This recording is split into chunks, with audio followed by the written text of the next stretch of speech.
Bonjour tout le monde, on se retrouve pour le dernier journal de la semaine. Dans cette émission, on parle santé, mais aussi politique, travaux et patrimoine. Plus de détails tout de suite en images. Depuis le 1er juillet, le centre de vaccination de Sarreguemines propose un test sanguin rapide avant vaccination contre la Covid-19. Il permet de détecter la présence d'anticorps. En cas de résultat positif, une seule dose de vaccin sera suffisante et le second rendez-vous sera annulé. Les élus de la Casque se sont réunis une dernière fois avant les vacances ce jeudi soir. Il a été question de développement durable et de développement économique avec le projet de requalification et d'extension de la ZAC Edison à Sarreguemines. Mais le point qui a le plus fait réagir concernait l'aire d'accueil des gens du voyage qui est occupée illégalement depuis le mois de janvier. Un concours national de la résistance et de la déportation est ouvert aux collégiens et aux lycéens pour perpétuer le devoir de mémoire. Les élèves du collège Robert Schuman de Beren-les-Forbach y ont participé. Ils ont fait une vidéo et le directeur académique des services départementaux de l'éducation nationale de Moselle est venu leur remettre un prix pour leur réalisation dans cette épreuve collective. La ville de Sarreguemines et les élèves de la section langue et culture régionale du lycée Jean de Pange ont mené ensemble un projet vidéo éducatif et culturel qui met en scène des élèves qui parlent le plate. 4 scénettes ont été tournées en détournant les contraintes de port du masque, en utilisant des smartphones où ont été incrustées des bouches. Le parc d'attractions de Frépertuis City dans les Vosges a enfin rouvert ses portes pour tout l'été. Un plaisir retrouvé pour les familles qui viennent profiter des lieux. Il n'y a plus de jauge obligatoire, mais les dirigeants du parc ont choisi de limiter ses capacités à 75%, c'est-à-dire 5000 visiteurs par jour au maximum. Alcoolisé, il avait tiré 4 fois en pleine rue à Bitche et forcé le barrage des gendarmes en blessant l'un d'eux. Après ces événements du 18 juin, le mis en cause a comparu pour violence avec usage et menace d'une arme sans port légitime et violence aggravée. Il est condamné à 3 ans d'emprisonnement par le tribunal judiciaire de Sarreguemines. En plus de cette peine, il ne pourra plus posséder d'armes pendant 5 ans. Santé maintenant, 10%, c'est le taux de personnes en France touchées par la Covid-19 avec des formes asymptomatiques. Alors pour savoir si des anticorps sont encore présents, un test sérologique rapide a été mis en place dans les centres de vaccination. Quel est l'objectif? Comment ça fonctionne? On vous explique tout. Du coup, en fait, là, c'est comme pour une prise de glycémie. En fait, ça sera une toute petite piqûre dans le doigt pour avoir une goutte de sang. Ensuite, on va la récolter et la poser sur notre test. Voici le TROD, test rapide d'orientation diagnostique. Un examen sérologique qui permet de déceler la présence d'anticorps. C'est pour éviter de donner une deuxième dose à quelqu'un qui a déjà des anticorps. Car ces personnes ont une mémoire immunitaire, quelle que soit l'ancienneté de l'infection. Et d'après la Haute Autorité de Santé, les anticorps offrent une meilleure protection que 2 doses de vaccin. À Sarreguemines, le test est mis en place depuis le 1er juillet. 10 minutes suffisent pour avoir les résultats. Il semblerait quand même que ce soit assez fiable. On a d'ailleurs testé sur nous-mêmes. Si la barre s'affiche au niveau du C, ça veut dire qu'on est négatif. Si la barre s'affiche au niveau de IgG, donc immunoglobuline, ça veut dire qu'on a des anticorps, donc qu'on est protégé. Et les IgM, c'est les plus récents, en fait, ça voudrait dire qu'on est la maladie récente ou en cours, en fait. En cas de test positif, le second rendez-vous de vaccination est annulé. Ce test est proposé lors des premières injections, sans limite d'âge, mais n'est pas automatique. On a des personnes qui arrivent et qui savent qu'elles ont eu Covid, donc là c'est qu'une dose. Et il y a les autres qui ont fait un test sérologique dans la semaine ou dans les 15 jours qui précèdent. Il est surtout proposé à ceux qui ne savent pas s'ils ont été touchés. On estime que 10% de la population française a eu une forme asymptomatique de la Covid-19.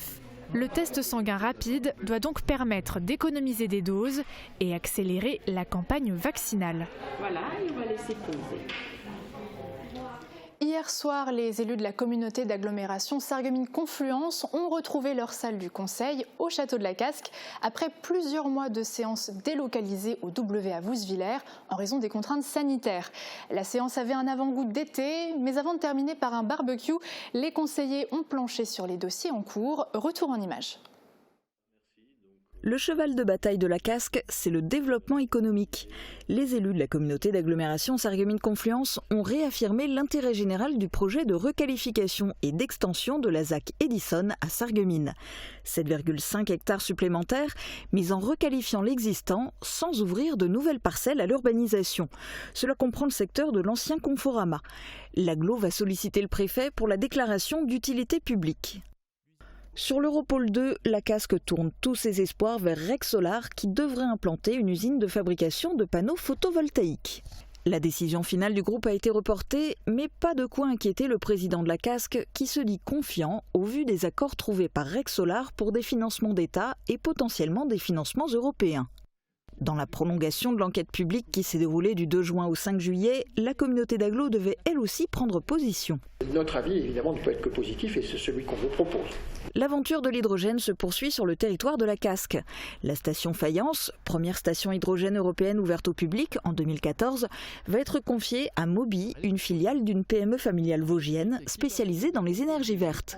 Une promesse de bail amphithéotique va être rédigée pour une durée de 30 ans qui prendra effet au maximum au bout de 2 ans, le temps pour l'exploitant de réaliser une étude de faisabilité. Mais le point qui a le plus fait réagir hier soir ne concernait ni le développement durable ni le développement économique, mais l'aire d'accueil des gens du voyage, située à la sortie de Sarreguemines en direction de Rémeulfin. Les élus communautaires se sont prononcés à l'unanimité pour une motion en faveur de son évacuation. Censée être fermée pour travaux de réhabilitation suite à des dégradations, cette aire d'accueil est occupée depuis janvier de façon illégale par une quinzaine de caravanes, empêchant du même coup la Casque de répondre à son obligation d'accueil temporaire des gens du voyage. Il faut que ce soit réglé, puisque si nous n'avons pas la possibilité d'accueillir des familles supplémentaires, elles vont à un moment ou à un autre s'installer comme elles le faisaient par le passé, un peu n'importe où. Le premier champ qui leur conviendra, eh bien, ils s'installeront dessus et ils vont se brancher sur le coffret électrique et sur la bouche à incendie s'il le faut. Et puis voilà. La Casque ayant porté l'affaire en justice, au mois de mars, le tribunal administratif de Strasbourg a prononcé un avis d'expulsion, au besoin avec recours de la force publique. Mais depuis, rien ne bouge. En plus, il y a sur place une grande agressivité de la part des occupants qui ne tolèrent même pas que quelqu'un se rapproche de leur site. Le plus grave, c'est que l'État ne passe pas pour vous. Tout à fait. Dans d'autres circonstances, il fait beaucoup plus rapidement et avec beaucoup plus de véhémence. Tout à fait. Pas sûr que cette motion suffise à mobiliser les services de l'État pour une évacuation qui pourrait s'annoncer musclée. En attendant, le personnel de la Casque a interdiction de se rendre sur place à cause de risques d'agression. Route barrée, déviation. Depuis longtemps, ces panneaux trônent devant la rue des Romains à Sarreguemines. Ces derniers jours, l'enrobé a été posé sur la route et certains trottoirs dans le but de les élargir et de les sécuriser. Les voitures peuvent à nouveau circuler dans cette rue du quartier de Neunkirch, mais la parenthèse sera de courte durée. En plus de retarder le chantier, le mauvais temps a compliqué la pose de l'enrobé. Certaines zones doivent donc être refaites par les ouvriers. À noter que les travaux continueront plus loin dans la rue, après l'intersection de la rue de Greffenthal. C'est une belle récompense juste avant leurs vacances. Les élèves du collège Robert Schuman à Bérennes ont reçu un prix pour leur participation au concours national de la résistance et de la déportation. La remise officielle s'est déroulée en présence du directeur académique des services départementaux de l'éducation nationale de Moselle. Kelly Perron était sur place et a assisté à la cérémonie. Ce concours est ouvert depuis 60 ans aux collégiens et aux lycéens. Il perpétue chez les élèves la mémoire de la résistance et de la déportation pour leur permettre de s'en inspirer et d'en tirer des leçons civiques dans leur vie. Dans ce concours, c'est de continuer de porter dans vos cœurs et à la connaissance de tous ceux qui, à votre âge ou à peine plus vieux, ont donné leur jeunesse et parfois leur vie pour que les libertés triomphe face à toutes les formes de totalitarisme. Un devoir de mémoire important pour le directeur académique Olivier Côté.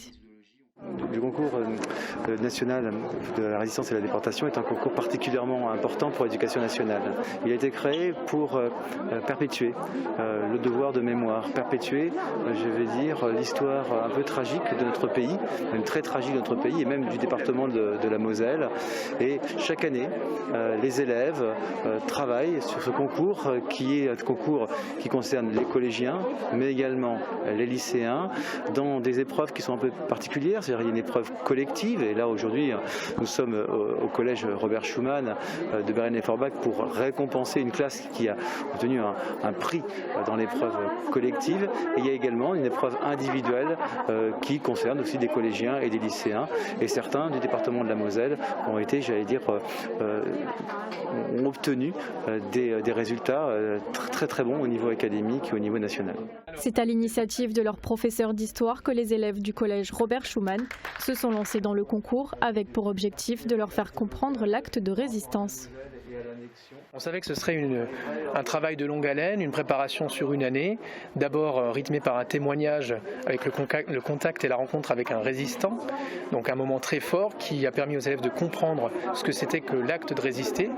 Dans un deuxième temps, des réflexions sur le sujet, ensuite une visite au mémorial Alsace-Moselle pour se focaliser sur la situation de la résistance en Moselle et en Alsace, et ensuite la décision de la part des élèves de faire une vidéo et de la réaliser de bout en bout. En groupe, les élèves ont ainsi décidé de réaliser une vidéo mettant en scène des moments forts de la résistance. Je trouvais que c'était mieux à regarder qu'à lire. On trouvait ça plus impactant de faire ça sous forme de vidéo et non de faire ça sous forme écrite. Je trouve que c'est très intéressant de faire ça en classe, surtout dans ce contexte-là de concours. Ça donne envie de travailler. C'est mieux que de faire seulement ça en classe. Et c'était très intéressant, je trouve. C'était impactant. Moi, je m'en souviens encore. La preuve. Cette année, le thème était 1940, entrée en résistance, comprendre, refuser, résister. L'année prochaine, le concours aura donc pour thématique la déportation. Et le devoir de mémoire, c'est aussi la sauvegarde du Platt. Et ceux qui en portent la lourde responsabilité, ce sont bien les jeunes. Au lycée Jean de Pange, dans la section langue et culture régionale, un projet vidéo ambitieux et original a vu le jour. C'est un reportage d'Yvan Becker et Francis Hoffmann. Jetzt ist es so, überall Maske tragen. Ich bin der Marcel aus Sarreguemines und ich gehe jetzt auf die Arbeit. Celui qui incarne le rôle de Marcel dans cette scénette jouée en plate est un jeune de Ormeswiller. Au total, 11 rôles de ce type ont été distribués dans 4 courts-métrages.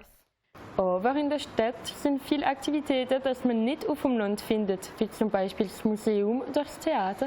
Das stimmt, aber auf dem Land können wir ins Feld laufen und auch in den Wäldern, die neben dran sind. Ce projet éducatif et culturel a été mené de concert entre la ville de Sarreguemines et les élèves de la section langue et culture régionale du lycée Jean de Pange. Chaque année, il faut se battre pour faire comprendre ce qu'est véritablement le Platt, pour lui donner une forme de modernité et donc d'innovation. Les scénettes prévues initialement par les jeunes et leurs professeurs ont été remises en question par le contexte sanitaire. L'idée a été de détourner les contraintes du port du masque et de se servir des smartphones pour y incruster des bouches.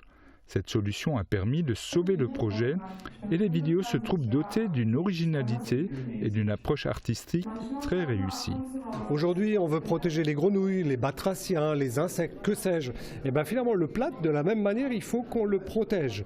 Mais comment on le protège? Pas seulement en lui mettant peut-être un écosystème, mais justement en permettant à des artistes, en permettant à de la technologie, comme celle qui a été développée de manière très originale dans ce projet, de montrer que le Platt n'a pas dit son dernier mot.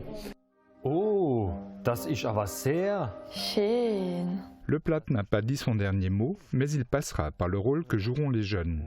Camille et les autres élèves de la section langue et culture régionale du lycée laissent planer l'espoir et un bel optimisme sur l'avenir de la langue de nos anciens. Tous les jeunes déjà qui ont des grands-parents qui ne parlent que le patois, qui ont des grands-parents qui ont connu un peu l'histoire du secteur, devraient en tout cas s'intéresser de plus près à cette langue. Les scénarios et leurs textes ont été écrits par les élèves avec le soutien de leurs professeurs et de Valérie Hendrich, intervenante artistique. Les vidéos ont été tournées et montées par Mosaïque Cristal. Je suis très satisfaite du résultat dans le sens où je voulais les entendre interagir, parler dans leur plate, dans leur manière spécifique en fait de l'utiliser avec un petit accent francophone ou voilà. C'était pas du tout un problème, au contraire. Le projet a bénéficié du soutien de la DAC, de la DRAC, de la région Grand Est et de la ville de Sarreguemines. Les scénettes sont à découvrir sur le Facebook de la ville et sur Mosaïque Cristal. Bleibe gesund und passe immer gut auf euch auf. Tout à fait. Rendez-vous la semaine prochaine sur Mosaïque Cristal pour découvrir ces petits films. Direction le ciel maintenant pour voir les prévisions météo et on se retrouve juste après. La météo vous est présentée par le Crédit Mutuel. Une banque qui appartient à ses clients, ça change tout.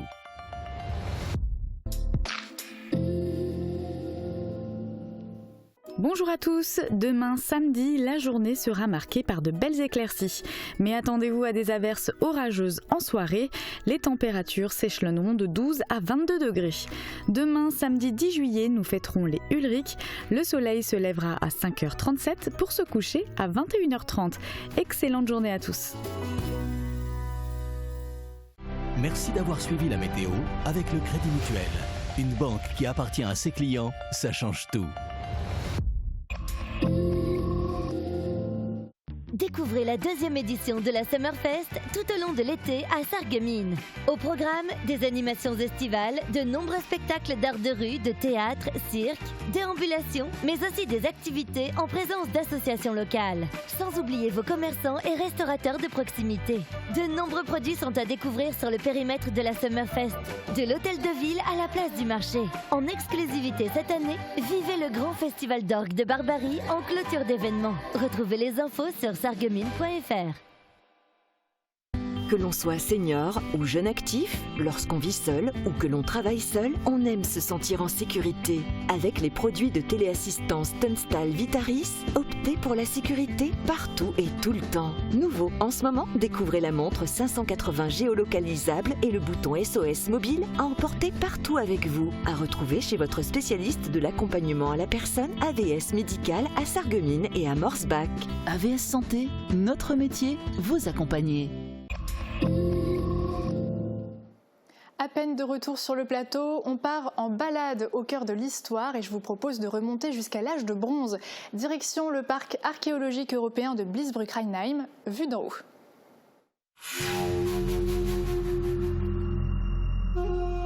Visiteurs de l'histoire, bienvenue au parc archéologique de Bliesbruck-Rheinheim. Les vestiges exhumés dans la vallée de la Blies, entre les villages de Bliesbruck en Moselle et Rheinheim en Sarre, témoignent d'une activité qui remonte à l'âge du bronze et s'est poursuivie jusqu'au 5e siècle de notre ère. Des campagnes de fouilles et des recherches s'y déroulent année après année. À Bliesbruck, les vestiges d'une ville gallo-romaine à vocation artisanale. Les thermes publics, présentés sous leur pavillon muséal, et le quartier artisanal ouest nous plongent dans le quotidien des habitants. À Rheinheim, on découvre les vestiges d'une grande villa gallo-romaine et la reconstitution d'une nécropole gauloise, la tombe de la princesse de Rheinheim, datant du IVe siècle avant Jésus-Christ. C'est en 1971 que débute l'histoire des fouilles de Bliesbruck. Jean Schaub découvre alors des objets gallo-romains dans de la terre arable provenant de Bliesbruck. Sur place, l'exploitation d'une gravière détruit progressivement des vestiges gallo-romains. Grâce à son acharnement et à son équipe de bénévoles, il va faire cesser les destructions. Progressivement, les archéologues sarrois et mosellans conçoivent l'idée de réaliser un projet commun. Une réalité aujourd'hui avec ce parc archéologique européen de Bliesbruck-Rheinheim. En 2013, la dimension franco-allemande du parc se renforce grâce à la mise en place d'une signalétique commune sur l'ensemble du site et d'espaces d'exposition permanents qui jalonnent le parcours de visite.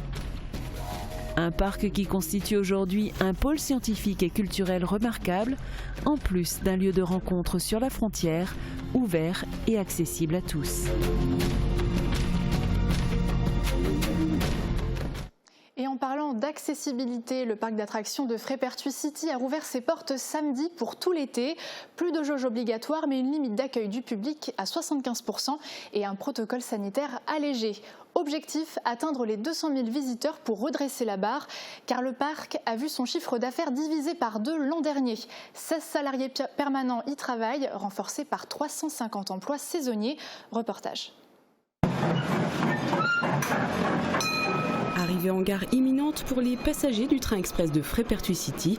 En effet, le parc d'attractions a enfin rouvert ses portes. Plus de jauge obligatoire, mais les dirigeants ont choisi de limiter l'accueil du public à 75% de ses capacités, soit tout de même 5000 visiteurs jour. Ce samedi, ce sont plus de 1000 personnes qui ont profité des manèges et autres animations. Faut qu'on ressorte, il faut qu'on bouge, quoi. On en avait marre du confinement, de tout ça, donc ça fait du bien. Ça fait du bien. Non, c'est bien. Ouais, c'est très bien. Et puis il n'y a pas trop de monde, en plus le temps se tient. Et le parc est magnifique. Ouais. Franchement. On peut enfin sortir, enfin profiter avec les enfants et prendre du plaisir. Ça fait du bien, ouais, de se sentir un petit peu libre. Depuis le temps qu'on attendait ça, ça fait depuis l'ouverture qu'on est là, ils s'amusent, ils s'éclatent, ils sont heureux, ils revivent. Ça vous fait du bien les gamins ? Oui.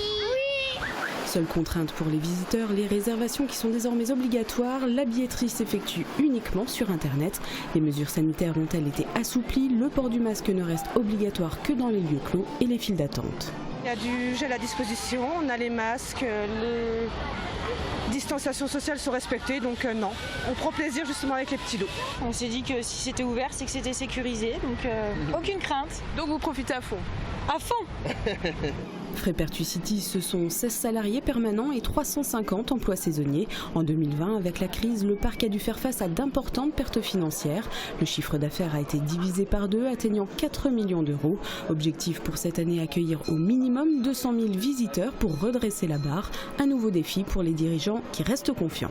L'année dernière, il y avait eu la suspension des remboursements de prêts. Frépertuis investit tout le temps énormément, donc on rembourse énormément, ce qui n'est plus le cas cette année. Les aides ont été pour l'instant très limitées pour les parcs d'attractions.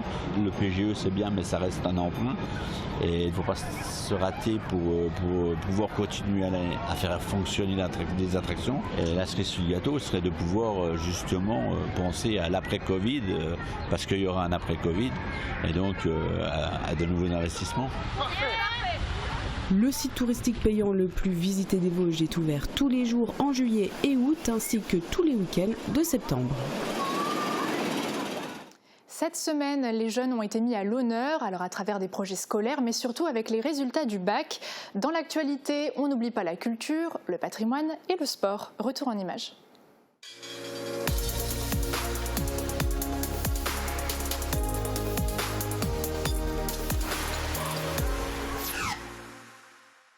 Le pôle école de Rohrbach-les-Bitches a remporté le premier prix du concours Je fleuris la Moselle à l'école, organisé par le département.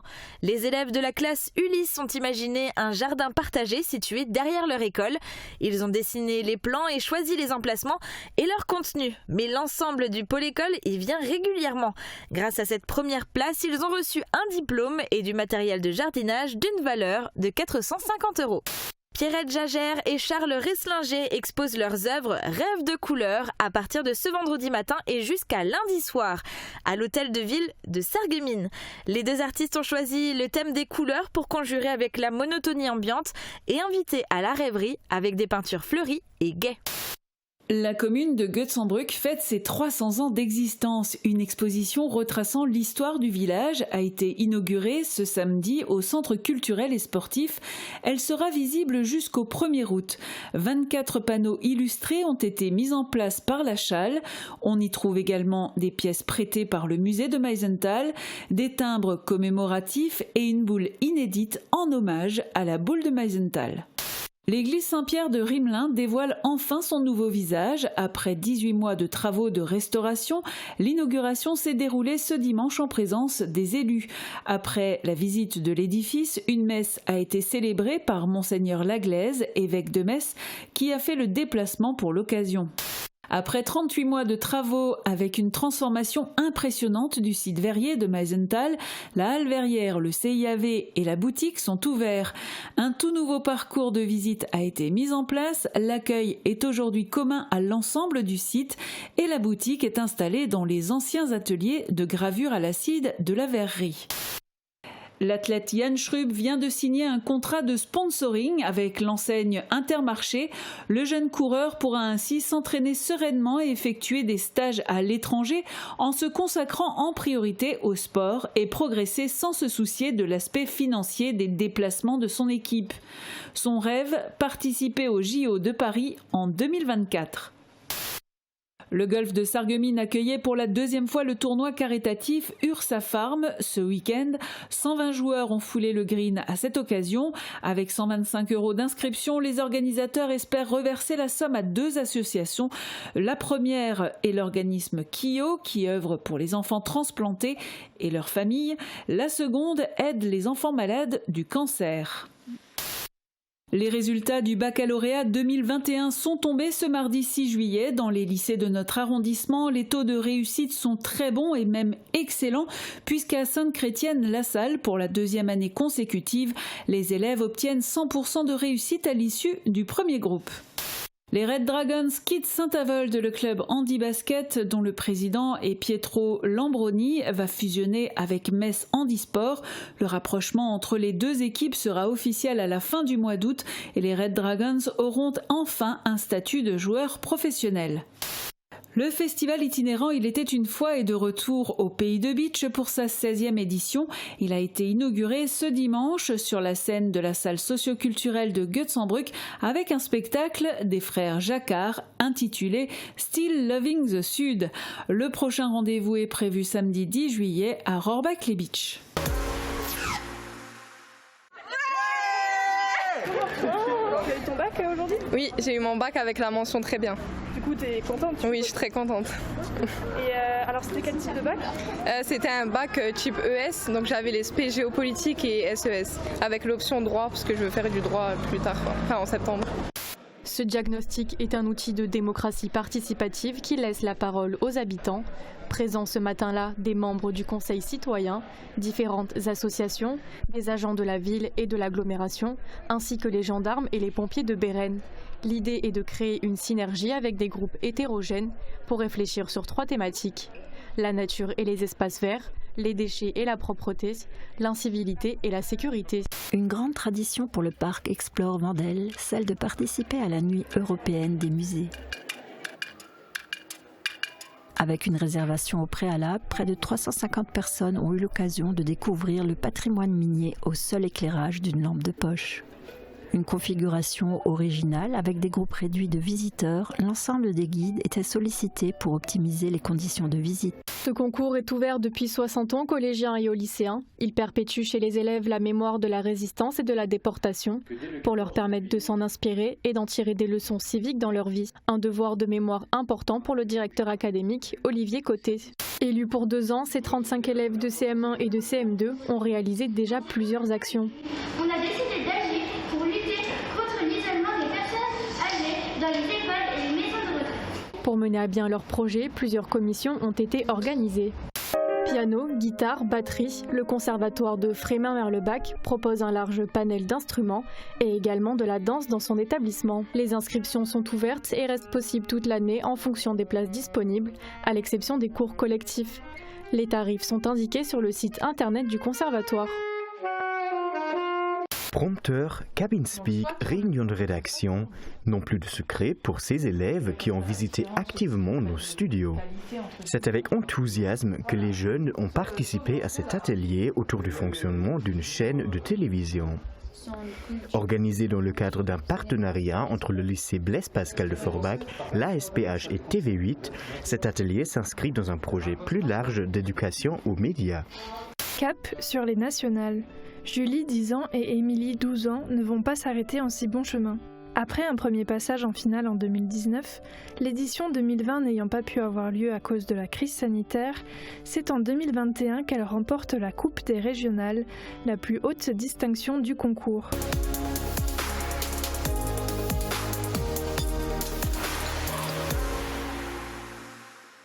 Et pour ne rien louper de l'actualité, rendez-vous sur notre site internet www.mosaïque-cristal.tv et bien sûr sur notre page Facebook. Je vous souhaite un très beau week-end, de belles vacances et à très vite pour un nouveau journal.